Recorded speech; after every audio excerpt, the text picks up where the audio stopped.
आप सभी को जय मसीह की द बाइबल पोर्शन में आपका स्वागत है। हमारा आज का वचन है यशायाह की पुस्तक 47वां अध्याय। हे बेबीलोन की कुमारी बेटी, उतर आ और धूल पर बैठ। हे कसदियों की बेटी, तू बिना सिंहासन भूमि पर बैठ, क्योंकि तू अब फिर कोमल और सुकुमार न कहलाएगी। चक्की लेकर आटा पीस, अपना घूंघट हटा और घाघरा समेट ले, और उघारी टांगों से नदियों को पार कर। तेरी नग्नता उघाड़ी जाएगी और तेरी लज्जा प्रकट होगी। मैं बदला लूंगा और किसी मनुष्य को न छोड़ूंगा। हमारा छुटकारा देने वाले का नाम सेनाओं का यहोवा और इस्राएल का पवित्र है। हे कसदियों की बेटी, चुपचाप बैठी रह और अंधियारे में जा, क्योंकि तू अब राज्य राज्य की स्वामिनी न कहलाएगी। मैंने अपनी प्रजा से क्रोधित होकर अपने निज भाग को अपवित्र ठहराया और तेरे वश में कर दिया। तूने उन पर कुछ दया न की। बूढ़ों पर तूने अपना अत्यंत भारी जुआ रख दिया। तूने कहा, मैं सर्वदा स्वामिन बनी रहूंगी। इसलिए तूने अपने मन में इन बातों पर विचार न किया और यह भी न सोचा कि उनका क्या फल होगा।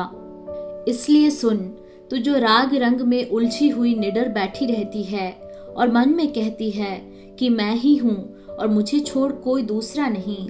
मैं विधवा के समान न बैठूंगी और न मेरे बाल बच्चे मिटेंगे।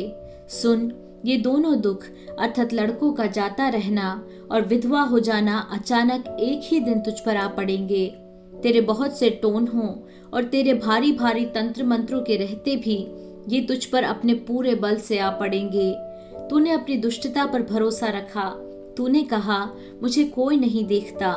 तेरी बुद्धि और ज्ञान ने तुझे बहकाया और तूने अपने मन में कहा, मैं ही हूँ और मेरे सिवाय कोई दूसरा नहीं।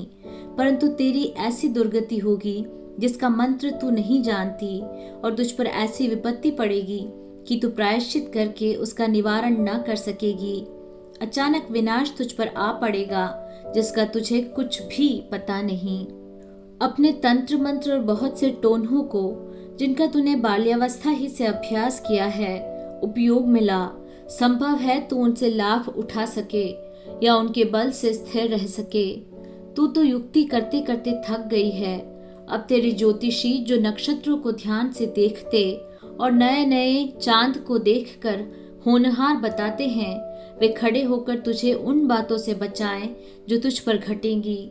देख, वे भूसे के समान होकर आग से भस्म हो जाएंगे। वे अपने प्राणों को ज्वाला से न बचा सकेंगे।